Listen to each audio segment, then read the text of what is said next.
I would like to introduce our expert speaker today. We have with us today Jasa from Sophos. Jasa is a cybersecurity consultant with experience in architecting and building scalable networks and security systems for enterprise businesses. He has an array of technical skills in the network and security verticals, including software-defined networking, enterprise networking, and of course, enterprise security. Jasa, thanks for joining us. Thanks very much, Ben, and appreciate the warm welcome.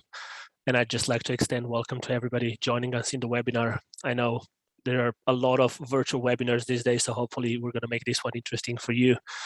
And just over the next 30 minutes or so, I'm going to share some insights into some of the questions I get from a lot of partners, customers, and alike. And one of that question is, what are supply chain attacks and how do I protect myself against them?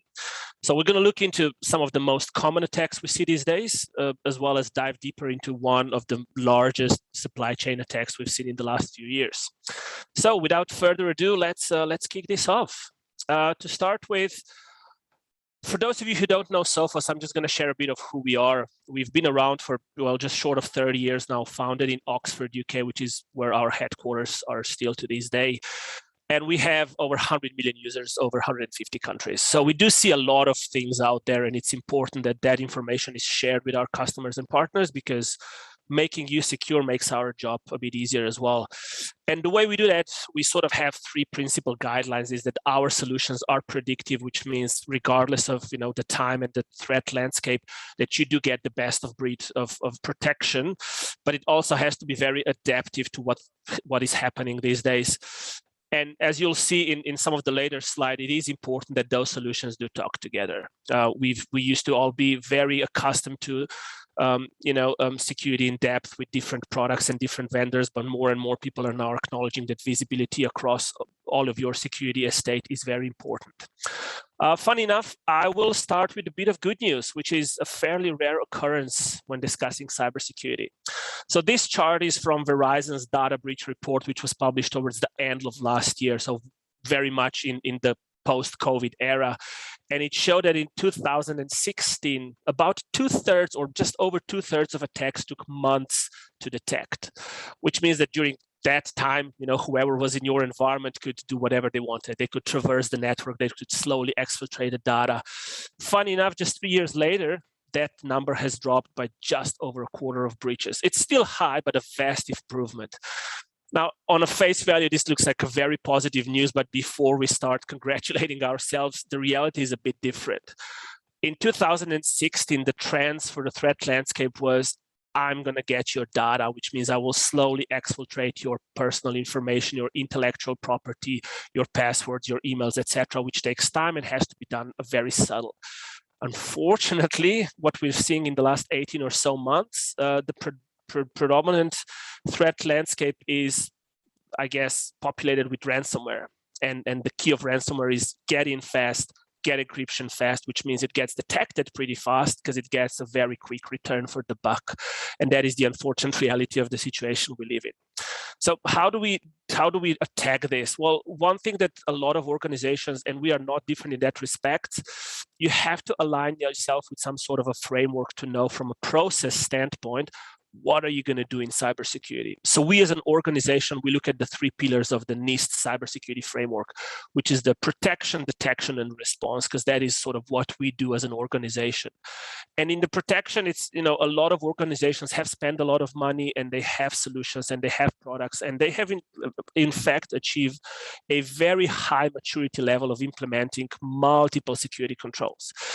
The problem is that once we start moving into detection and response, which is what we call a proactive approach to the cybersecurity, that shift in mindset hasn't really happened. Larger organizations with large budgets can afford a 24/7 operation with people, etc., which is a struggle for mid to small size enterprises and environments.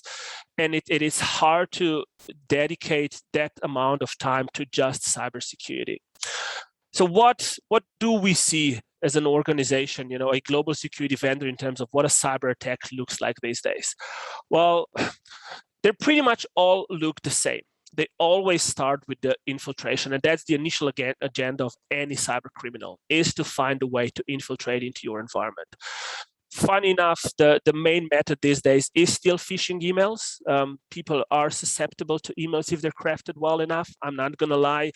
We as an organization always test each other, and I have received an email that I've almost clicked because it was really well crafted. And I do this for a living, and I still almost clicked on it. Another one is stolen credentials, either poor passwords or password dumps that are pretty much everywhere in the internet and can be found, and exposed public servers. Those are, the orphan servers that provide a service that people sort of forget about. And once the infiltration happens, the next step is always to report of that success, which is what we call the call home or command and control server communication, where they tell the attacker, hey, we're in, what do you want us to do? And the next part of the cyber attack is usually to spread around. You don't just put all your eggs into one basket. You try to spread around the environment so that you have a bigger chance of success. And I've intentionally put a couple of things on this slide that are not just your standard IT equipment, just to get you a bit of thinking about it. So you see that I've put a thermostat, I put a smart light. Keep in mind that all of those, as we call them, IoT devices, have some sort of an operating system.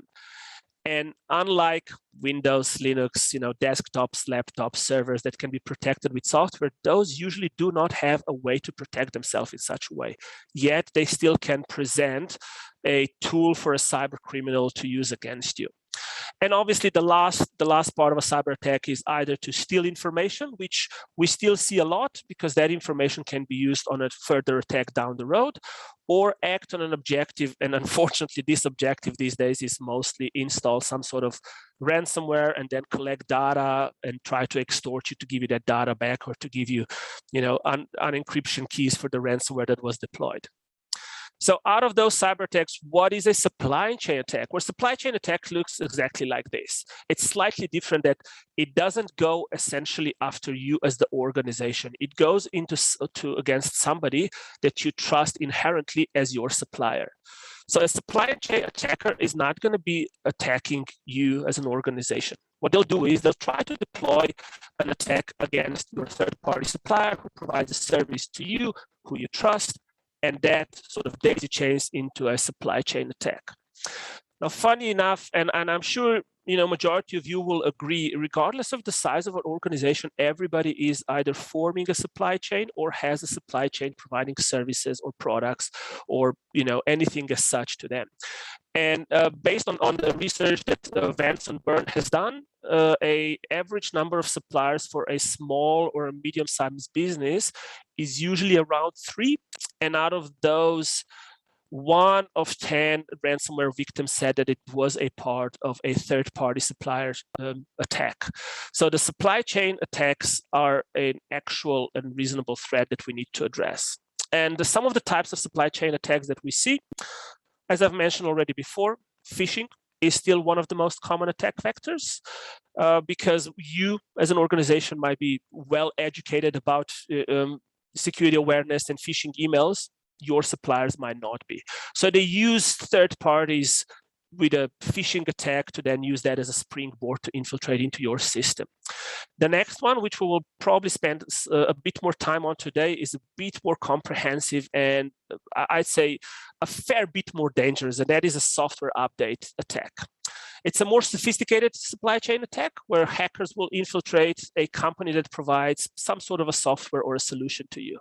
And they will distribute usually a very small piece of malicious code within that software update package, which you don't check. The package that you get is signed with a certificate that you trust. It's a reputable source, so you just install it. It usually even happens automatically without you even knowing that it happens. And as a result of that, you unknowingly infect yourself in the process. And as you can imagine, the consequences can be devastating, particularly if the organization that we will talk about a bit later has a large portfolio of customers. And more what we see recently is what is called a poison package. It's a less common type, but we do expect to see it more and more frequently in the future. And it is the sort of a result of a extensive use of cloud services, Docker, agile development methodologies, where people want to shorten the the development life cycle of a software product, so they use off-the-shelf components to do so. Well, funny enough, the malicious actors have begun to booby-trap those off-the-shelf components to push malicious data or malicious content into your end product without you even knowing.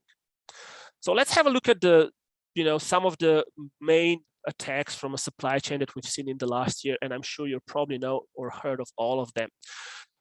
The first one on the list that I'll spend a bit of time more in the next slide as well is the SolarWinds supply chain attack. And this was the software update package attack, where SolarWinds, as the company that serves thousands of companies worldwide, had its own software update package maliciously compromised, which as a result compromised a lot of their customers. It took months, and according to some of the data that's available now, even years, that this has been going on before anybody noticed. The next one in that line was Microsoft Exchange, the Hafnium zero-day attack.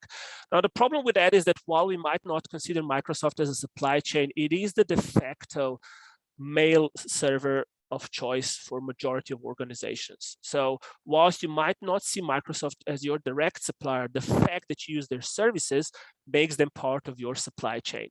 And the last and not the least was the Kaseya, where managed service providers were used as a springboard to go into your network because of that trusted relationship.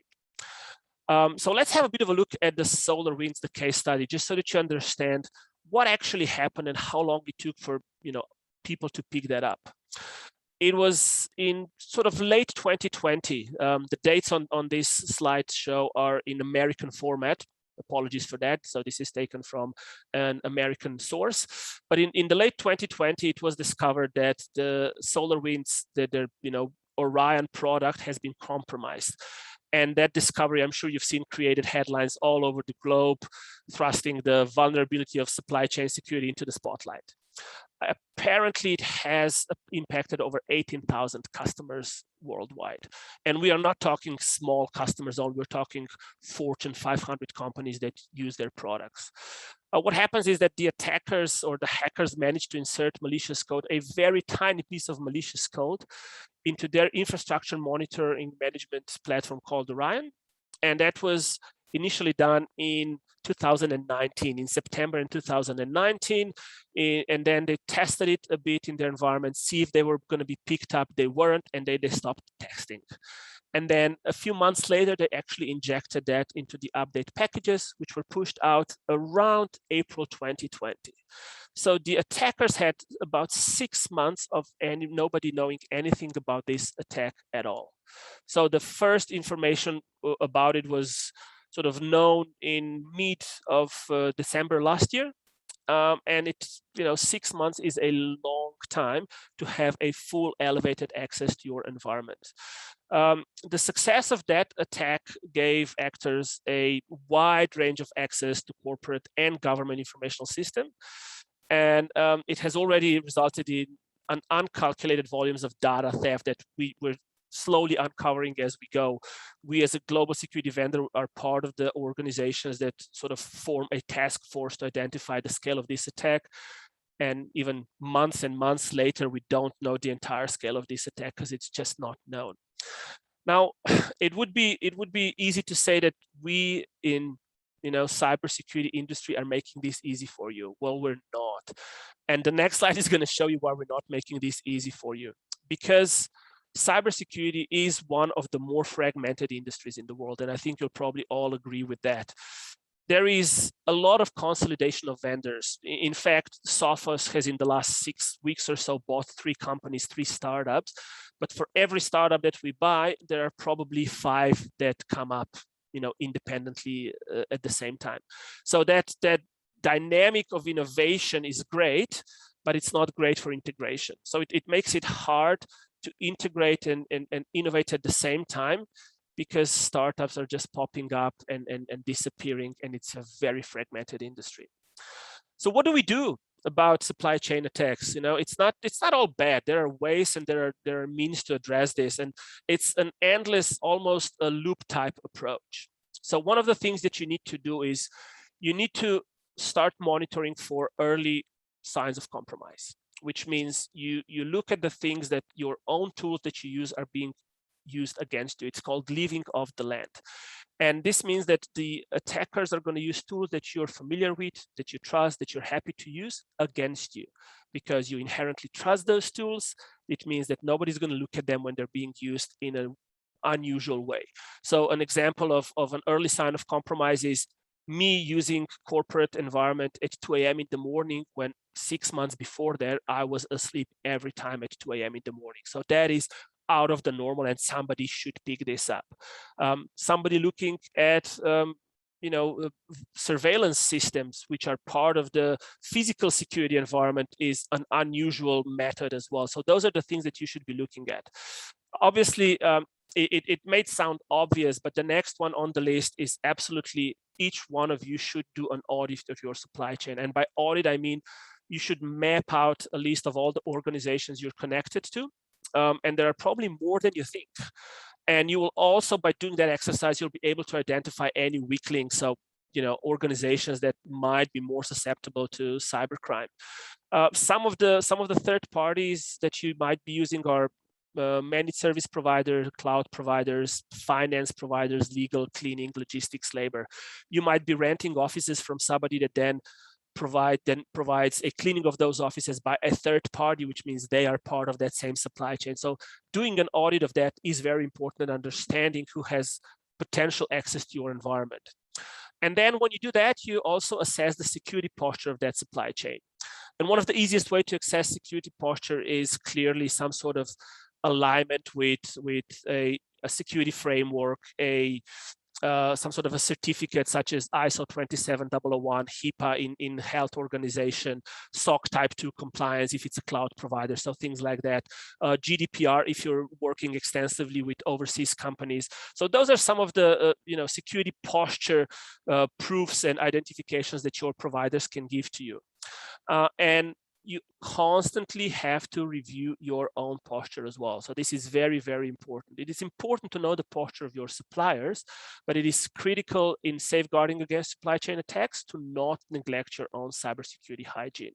And many organizations do that because either they didn't know where to start, or they believe that, they're not important enough to be targeted, or they do not have a partner that will be compromised. And in reality, we all form a supply chain. Your cybersecurity practices could be the weak link in the supply chain. And it is the difference between a mild inconvenience in a case of a potential cybersecurity attack or a catastrophic data breach. And last but not least, and this is a shift in a mindset, is shifting from a reactive to proactive. And I think SolarWinds was a massive wake-up call in that respect, because things were identified when they already started happening and data was exfiltrated. Nobody was looking at things proactively as they were happening. When the payload was dropped, it was already too late. They have already stolen the data. They've already access to the network for days. So you need to change that mindset to assume you're always compromised. And this is not fear-mongering. This is just a change in mindset to say, do I just trust inherently my environment is the same as it was a week from now, or as it was a week ago, or it's going to be a week from now? What is my baseline? What is my normal? You have to ask your questions in that respect. And that brings me to what we can do, what we as a organization that deals with security, and Grassroots as one of our premier partners can help you to do that. And this is mostly around reviewing your own IT security, as well as shifting from a reactive to a proactive approach. So what we're trying to do as an organization is help you to reduce cybersecurity risk, to enhance visibility across your entire estate. And obviously, because IT, we all know and agree, is considered a cost, we want to increase the return on that IT investment. And in terms of reducing cybersecurity risk, we all know what to do. We throw money at the problem. There's no will to invent here. You get a couple of products, you throw them in there, and you hope things stick, and you hope you've done the best you can. And some of the products you'd be looking at are endpoint protection, server protection, encryption software, protecting your mobile devices, email servers, your wireless network, and obviously your gateways such as firewalls. This is not enough these days anymore. You have to make you have to be sure that these solutions talk to each other. And we are capable of doing that because we have something called adaptive cybersecurity ecosystem. And it's just a term that we use and we've sort of coined together. But what it means in reality is that each one of our products can inform every one of our other products what it's doing and what its posture is and what its health is. So you can have an email protection tell a firewall the status of an email server, and by that a firewall can make a dynamic decision on what kind of traffic can be allowed in and out, left, right, up and down. And it's all done through a single management platform that makes it very easy for you to see everything across your environment. Now, obviously you've spent money on this and you want to see that this is actually working for you. So to actually increase the return of your IT investment, we underpin this with technologies such as artificial intelligence. We use APIs so that our partners and you yourself can automate some of these tasks so that the things can happen automatically for you. We have global Sophos Labs footprint, which is a bunch of very, very smart cybersecurity analysts that look at things 24/7 from those 100 million endpoints or customers or users that I was talking about very early in this presentation. And one of the things that is very important here is that organizations do not have time to do all this, right? You can rely on your partner, but partners have this ability, and so do you, to augment their solution with what is called a managed detection and response, which is a service that we provide at Sophos. And what that does is that, from a protection standpoint, a lot of you have heard of our Intercept X protection, which is, our server, our mobile, our endpoint protection solution. We've been very successful with it. We are a leader in Gartner Quadrant for, I believe, 11 years running. So we know what we're doing in that respect. But to become proactive and not reactive anymore, you have to start detecting and responding to events. Now, if you have time and if you have the skill set, you can do it yourself, which is you buy a license, which is called an extended detection and response license, which is on top of Intercept X. Or what more and more organizations opt in for is a managed detection and response, which is done for you, and it's a service, and it's something that we provide in conjunction with our partners, and we provide you essentially a 24/7 service. So what does that do? So this is a combination of people, obviously, of the technology that those people use, and processes, because processes, as much as we sometimes hate them, are just as important as the people and technology that we use. So this is essentially an outsourced service of experts. Experts are threat hunters, incident response people, security analysts, threat researchers, etc. It will help with your in-house security operations team if you have it, or let's say it will augment your IT team, not just security operations team. So if you have an IT team that doesn't have a security mindset or security time, or it doesn't have a security component dedicated, this is something where you can augment that by getting it as a service. It is obviously a 24/7, and it's important to know that the 24/7 means that these guys will proactively look at things and they will contain and neutralize any threat. So unlimited infinite amount of threats that might happen against your environment, they will be addressed. It's not just a notification where you might get a call on a Saturday at 2 a.m. This does not help anybody. They will contain the threats, they will neutralize the threats, and they will let you know what they have done to do so. They will also assist in giving you advice on how you can improve your security posture by giving you information that we see globally, as well as what we see for your environment specifically. And because we want you to feel comfortable of working with us, the way that this works is that you decide how to work with that team. If you feel comfortable that you just want to be notified by them, that is okay.